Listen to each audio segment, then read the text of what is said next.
يا ألف مليون تكاثر عدهم إن الصليب بأرضنا يتبختر فالحرب دائرة على الإسلام يا قومي فهل منكم أبي يثأر يا ألف مليون تكاثر عدهم إن الصليب بسم الله الرحمن الرحيم وبه نستعين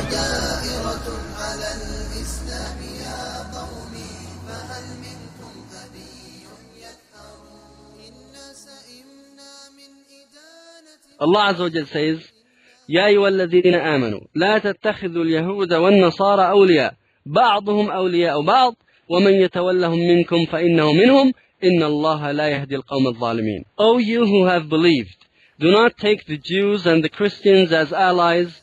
They are in fact allies of one another. And whoever is an ally to them among you, then indeed he is one of them. Indeed Allah guides not the wrongdoing people. And this is in Surah Al Ma'idah. Now, our governments have turned into stooges for the West. They are doing the dirty work of the West. The prisons are full. Muslims are being killed in their own land by their governments because of the orders that the US would give them.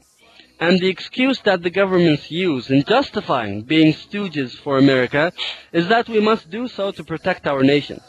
But this excuse is not acceptable to Allah. Allah says, فَتَرَى الَّذِينَ فِي قُلُوبِهِمْ مَرَضٍ يُسَارِعُونَ فِيهِمْ يَقُولُونَ نَخْشَى أَن تُصِيبَنَا دَائِرَةٌ فَعَسَى اللَّهُ أَن يَأْتِيَ بِالْفَتْحِ أَوْ أَمْرٍ مِّنْ عِنْدِهِ فَيُصْبِحُوا عَلَى مَا أَصَرُّوا فِي أَنفُسِهِمْ نَادِمِينَ. So you see those in whose hearts is a disease. What is this disease? Nifaq, hypocrisy. Hastening into association with them, saying, we are afraid the misfortune may strike us. We're afraid from the armies of disbelievers. We're afraid that they're going to bomb us. Allah Azza wa Jalla says, but perhaps Allah will bring a conquest or a decision from Him.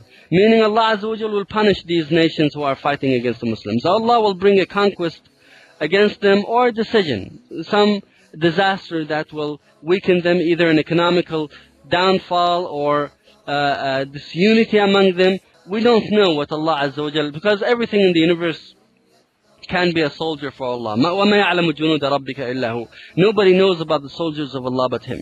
And then Allah says, and they will become, these hypocrites, they will become over what they have been concealing within themselves regretful.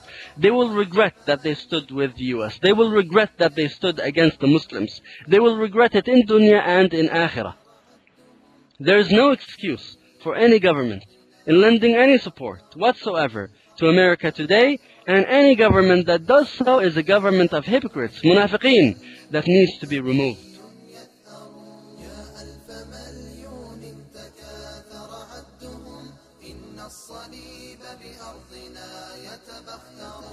One simply cannot avoid making parallels between the situation of the Muslims today and that of the Muslims during the First Crusade. Today, the Muslim nation is split into pieces, each piece proclaiming itself to be a nation in its own right, and each nation's leader claiming to be a king. But the power of these Ridwans and Dukaks is a mere illusion, and like their predecessors, their thoughts are dominated by their petty conflicts. And in the shadows hide many a sect, like the assassins, weaving their treacherous plots, laying their traps, waiting patiently for the opportunity to strike down any glimmer of hope for the Ummah. Today, we suffer like our brethren before us. Rivers of blood flow once again in the Al-Quds. The scenes of Antioch and Ma'ara are being replicated in the lands of Islam, from China to North Africa. The words of Abu Sa'd al-Harawi ring true today as they did the day they were first uttered.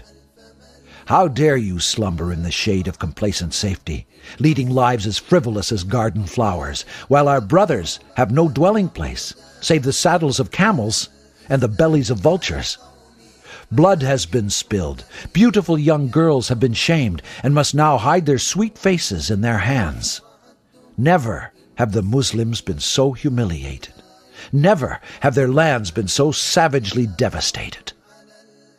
But what is our response to the words of Al-Harawi? It is a confused silence. For an even greater calamity has befallen us. A war of ideas is being waged. Its objective is to lay a fog of confusion around our mind, to prevent us from recognizing the path of truth from amongst the many lies woven around it. For the discerning believer, the true path stands out clearly. For the pages of history do not lie. The Muslim nation had turned away from its religion when the Crusaders invaded, and so Allah fulfilled His promise and put the fear of the Crusaders in the hearts of the Muslims. So they fled to the farthest corners of their lands to escape humiliation, but their fate pursued them and then slew them regardless.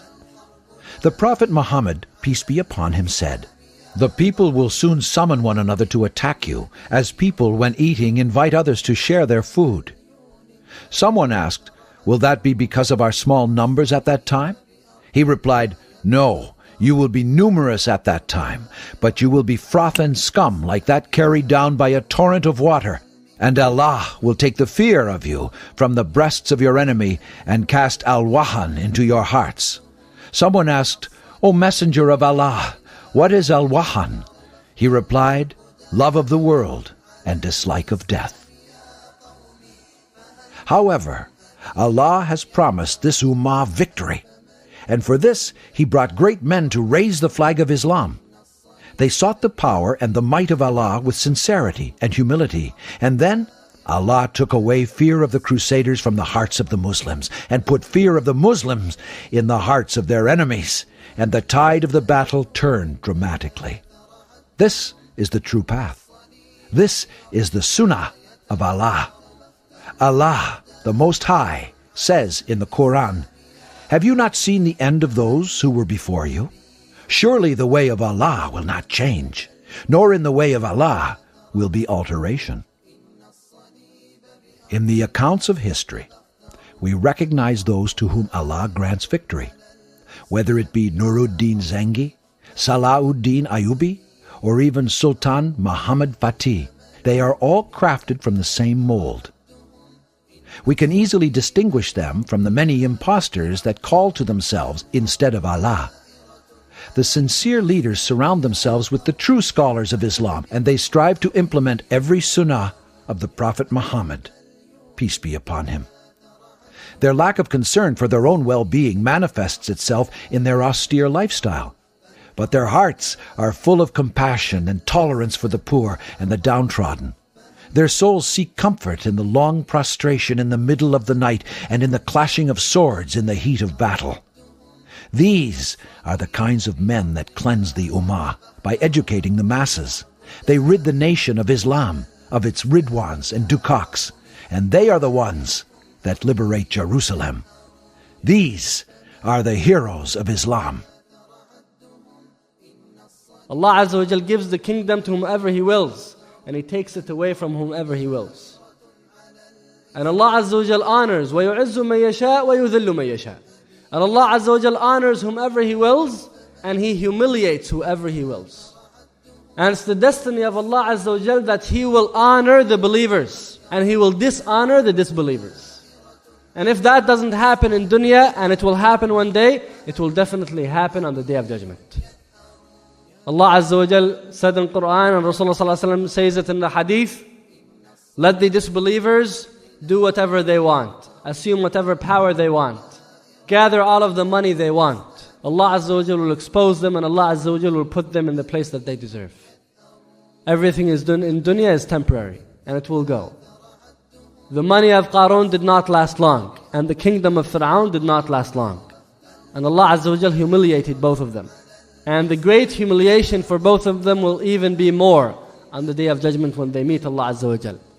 And the believers who were dishonored in dunya and were persecuted and killed, Allah Azza wa Jal has reserved from them a very high status on the Day of Judgment.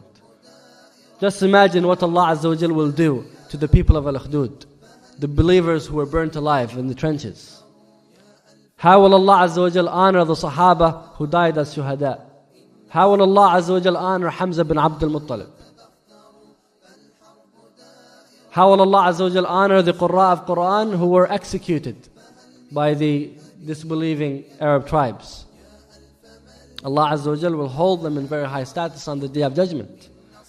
And that's when everybody will be jealous with that status, and they would wish that they have followed that path. So if you don't see justice in dunya, if you see a lot of unfairness in dunya, don't be disheartened, because the Day of Justice is the Day of Judgment, and that's why it's called the Day of Judgment. It is a day of judgment. It's a day of justice. Holako, he massacred the Muslims. He had a daughter that was walking around in town one time. She seen a man and he had a crowd around him. She asked, "Who's that guy?" They told her, "That's a sheikh, that's a alim. That's one of their alim. They run the Muslim land. There's a sheikh there." They were probably asking him questions. She said, "Oh, that's the sheikh?" She tried to embarrass him. But look, a lot of lessons in the story. I don't want to get into it, but you'll understand it. Hulaku's daughter told the sheikh or alim, "Are you guys not the people that say Allah will make you guys victorious and supreme and inheritors on this land? Don't you guys say that? It's in your Quran." "That's fake, because you're under our rule. I can order any one of my guards to kill you right now, and you guys are under my rule." He said, "Do you know," the sheikh said, "do you know shepherds? They take a few dogs when they take their sheep to graze." This is common even in today. You can see shepherds, they take a couple dogs.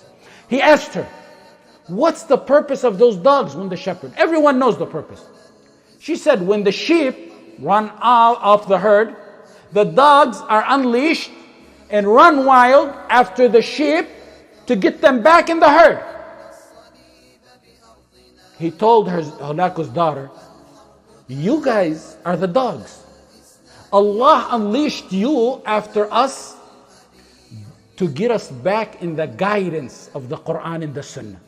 Once we get back in the guidance of the Quran and the Sunnah, you will be tethered by the one who unleashed you." Deep story.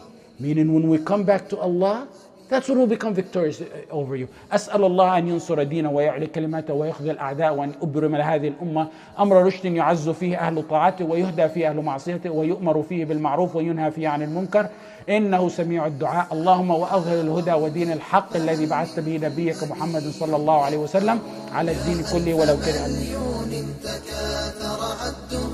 إن الصليب بأرضنا يتبختر فالحرب دائرة على الإسلام يا قومي فهل منكم أبي